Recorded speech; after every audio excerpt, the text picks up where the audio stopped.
100 ปีหรือเกิน100 ปีก็ช่างอายุนั้นบ่ได้สำคัญเท่ากับความดีความมีรูปร่างหน้าตาสวยหล่อน่ารักน่าใคร่เป็นที่พอใจในการเห็นของหมู่มหาชนทั้งหลายก็เหมือนกันรูปร่างหน้าตาสมบูรณ์หรือสวยหล่ออันนั้นก็บ่ได้มีความสำคัญเท่ากับความดีนั่นแหละจังว่าแต่ละคนนั่นน่ะฐานะร่ำรวยหรือยากจนก็ยังบ่ได้สำคัญเท่ากับความดีจังว่าทุกสิ่งทุกอย่างรูปร่างหน้าตาก็ย่อมเคลื่อนไหวเข้าสู่ความชราและแตกดับคือตายแม้นอายุแม้นสิยืนยาวเพียงใดก็ต้องเดินทางเข้าสู่ความตายเหมือนกันแต่ว่าสิ่งที่บ่ตายจนถึงที่สุดแล้วก็คือความดีนี่ยังมีอยู่ มีมื้อนึงที่พระมหานามะหลังจากเพิ่นได้รับราชบัลลังก์แล้วคือพ่อใหญ่สุโธทนะนั่นแหละมอบราชบัลลังก์ให้ก็โดยการแนะนำของพระพุทธเจ้าเฮาเพิ่นประคองจิตใจพ่อเพิ่นพระเจ้าสุโธทนะเพิ่นบ่หักหานเลยทีเดียวมหานามะบวชพรรษาหนึ่งปีหนึ่งศึกษาคัดลองของธรรมในการปกครองประเทศปกครองเมืองเดียวพอเพิ่นป่วยเลยประคองโดยการว่าให้เพิ่นหายกังวลในการที่สิเป็นผู้รองรับราชบัลลังก์ก็เลยพระพุทธเจ้าเฮานี่แหละเอามงกุฎประจำพระราชานั่นให้พระใหญ่สุโธทนะเล่าสวมให้พระมหานามะเองมหานามะก็สึกไปบริหารบ้านเมืองด้วยความเป็นธรรมมาตลอดด้วยทัศนคติราชธรรมด้วยความเป็นธรรมมีเมตตารักผู้อื่นเสมอตนรักตนเสมอผู้อื่นแล้วก็บ่ลำเอียงมีความกรุณาซอยเหลือแบ่งปันมีมุทิตาบ่เคยอิจฉาริษยามีอุเบกขาวางจิตเป็นกลางเสมอภาคบ่ว่าสิเป็นเศรษฐีผู้ดีหรือญาติโยมบริโภคทั้งหลายตามลำดับขั้นโดยความที่เพิ่นบริหารบ้านเมืองเมื่อหนึ่งพระพุทธเจ้าเสด็จไป อยู่วัดยังละล่ามนี่แหละลืมสื่อละนิโคธารามเพิ่นก็เข้าไปถวายอาหารภัตตาหารต่างๆกับหมู่ภิกษุสงฆ์จำนวนหมื่นแต่ละเกิดความวิตกกังวลขึ้นมาอันหนึ่งได้ถามพระพุทธเจ้าว่าข้าแต่พระองค์ผู้เจริญตัวผู้ขาเองนี่บ่ได้ระลึกนึกถึงพระศาสดาเลยบ่ได้ระลึกนึกถึงธรรมเลยบ่ได้ระลึกนึกถึงพระอริยสงสาวกของพระศาสดาเลยมีความวิตกมีความกังวลอยู่แต่ละมื้อพยายามแล้วพยายามอีกตั้งแต่สิเฮ็ดให้ผู้อื่นได้รับความอยู่ดีมีสุขได้รับความเสมอภาคได้รับความแบ่งปันต่างๆมีแต่จิตใจเข่งอยู่กับสิ่งเหล่านี้แต่ละมื้อบ่ได้มีเวลาในการที่สิคิดถึงพระองค์เลยนั่นแหละพระพุทธเจ้าเขาว่ามหาบพิตรบ่ต้องกังวลเลยที่มหาบพิตรถามว่าสัมปรายภพของตัวเองนั้นว่าเมื่อแตกกายทำลายขันธ์แล้วสิไปตกสู่ภพภูมิที่บ่ดีเป็นแบบใดพุทธเจ้าบอกมหาบพิตรบ่ต้องกังวลดอกสิ่งที่มหาบพิตรทำอยู่เดี๋ยวนี้แหละคือการทรงพรหมวิหาร4อันเกิดจากศรัทธาไม่หวั่นไหวไม่งอนแงนไม่คลอนแคลนไม่ไหลไปตามกับคำสอนของผู้อื่นไม่ได้เชื่อในสิ่งศักดิ์สิทธิ์คือศรัทธาไม่หวั่นไหวต่อพระรัตนตรัยนั่นเองจาคะกับมหาบพิตรบริจาคท่านโดยบ่หวังสิ่งใดตอบแทนมานี่ก็เป็นจาคะมาตลอดนี่คืออยู่ในธรรมจริงๆแล้ว ศีลก็มีอยู่พึ่งรักษาละเว้นอยู่สุตตะคือการได้ยินได้ฟังมหาบพิตรก็ได้ยินได้ฟังได้จดจำมานี่มากแล้วตั้งแต่สมัยที่ยังบวชกับพระองค์เองปัญญาก็คือรู้แจ้งเห็นจริงตามความจริงโดยธรรมชาติแล้วฉะนั้นบ่ต้องกังวลสิ่งที่กระทำอยู่นี่แหละเรียกว่า ธรรมะเรียกว่าทำไปตามความเป็นจริงเรียกว่าทรงพรหมวิหารสีนี่เองนะเพิ่นก็เลยผ่อนคลายลงมาเลยคลายความกังวล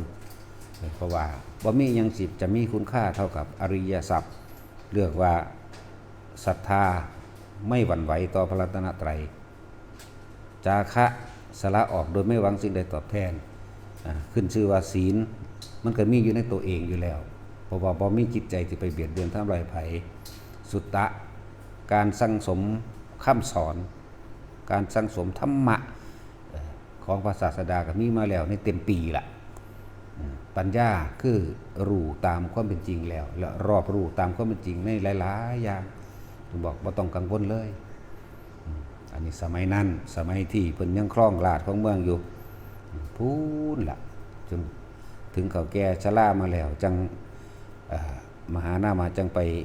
มีเมียที่เป็นนางทาสเป็นทาสผู้หนึ่งจนเกิดว่า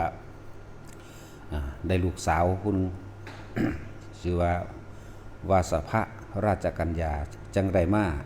เอามาให้พระเจ้าปัสเสนเมื่อให้พระเจ้าปัสเสนแล้วก็มาได้ลูกชื่อว่าวิทุตภะจนกว่าวิทุตภะก็เลยมาขาล้างทำลายตระกูลสักยะกรุงกบิลพัสนั่นเองแต่มหานามะนั้น วิทุตภะเป็นผู้ขาล้างเผ่าพันธุ์หรือโคดตระกูลพระพุทธเจ้าเฮานี่แหละแต่ว่ามันก็บ่เบิดดอกความจริงนะแต่ก็จับเอาพระเจ้าตาคือมหานามะนั่นแหละ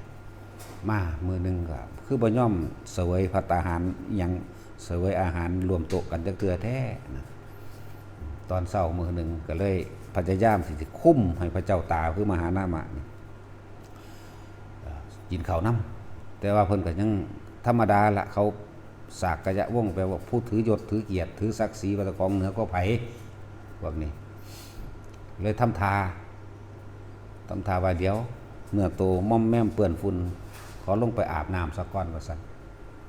เมื่อลงเข้าไปในน้ำถึงวังว่นอันที่ลึกอันนึงแล้วก็ม้วนผมตัวเองแล้วก็ใส่นิโคตีนของตัวเองพันเกี่ยวกับม้วยผมแล้วก็พยายามที่สิเรียกง่ายๆว่าขอตายซะดีกว่าที่สิไม่กินกับลูกทาสเข้าใจว่าจังสั้นลูกทาสกับลูกเจ้าของนั่นแหละมันลูกไผ่ดอกนี่แหละคำว่าสักกะยะผู้ถือตนถือโตอยู่ได้มันธรรมดาเด้แต่ว่าด้วยบุญกุศลที่เพิ่นเฮ็ดไว้นั่นเองพญานาคเขาก็เลยมารับเอาโตลงไปอยู่ในเมืองบาดาลก็สิเสียชีวิตในเมืองบาดาลเพราะมหานามะเป็นโพธิสัตว์บ่ได้ถือขาตายบ่ได้อีหยังดอก นี่คือเรื่องเล่าอาจจะบ่มีในไตรปิฎกแต่ว่าก็มีอยู่หังบ่มากหังบ่ละเอียดเฮาเว้าส่วนที่มันขาดหายไปฟังซื่อมหานามะก็ถือพวกพญานาคอันเป็นบริวารสาวกของเพิ่นเองในการต่อไปข้างหน้าพุ่นละแต่ว่าบ่ทันได้รับพุทธธรรมนายหรอกมันนาวน่านเหลือเกินหมู่บริวารเพิ่นขึ้นหน้าเอาลงไปใต้เมืองบาดาลก็สิเสียชีวิตในหั่นพูดถึงว่าเสียชีวิตในหันล่ะสิเป็นนาคหรือบ่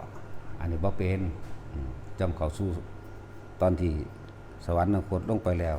เพราะว่าทรงพรหมวิหาร4เลือกเข้าสู่ดุสิตนั่นแหละไปเป็นเทพสันดุสิตนั่นแหละนี่คือเว้าเรื่องมันบ่สุดเว้าเรื่องพระมหานามะมีแต่เขาเจ้าบันทึกไว้แค่ว่ามือพญานาคนำไปรักษาไว้ที่เมืองบาดาลจบแค่นี้นี่เรื่องของเพิ่นจดแต่เฮาต่อให้ว่าเพิ่นไปแบบนี้ซื่อๆนั่นล่ะจังว่าบอกให้แต่ละคนว่าอายุ100 ปีหรือเกิน100 ปีก็ช่างบ่ได้สำคัญเท่ากับความดีรูปร่างหน้าตาสวยสดงดงามหรือรอหรือเป็นที่น่าพึงพอใจของมหาชนทั้งหลายก็บ่ได้สำคัญเท่ากับความดีแต่ที่เป็นทรัพย์ทั้งหลายอันที่ทุกคนบอกว่าคนจนคนรวยรูปร่างหน้าตาดีหรือบ่ดีก็ช่างที่สำคัญคือต้องเป็นผู้มีทรัพย์เป็นอันเป็นหนทางแห่งอริยทรัพย์ศรัทธาไม่หวั่นไหวต่อพระรัตนตรัยบ่มีสิ่งใด